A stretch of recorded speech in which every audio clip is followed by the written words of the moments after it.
What's going on, guys? This is Taylor from the Southwest Wheel Warehouse. Today we're going to be looking at the BT1219E.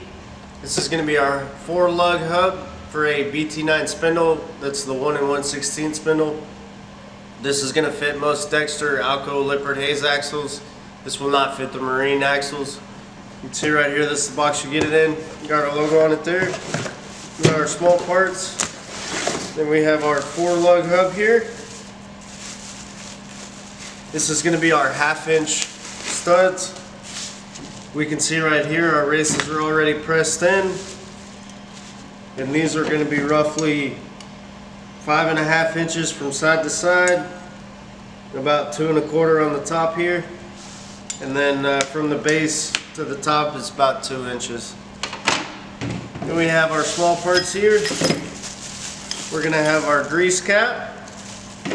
We're going to get our 2 inner and outer bearings. It's going to be the 44649 bearings. We're going to have our 4 lug nuts here. These are going to be our 1/2-inch cone style lug nuts. You can see right there. We'll get 4 of those, and then we're going to get our seal. And these seals are going to be 1.5 on the inside and 1.9 on the outside. And that's pretty much it, guys. That's the BT1219E.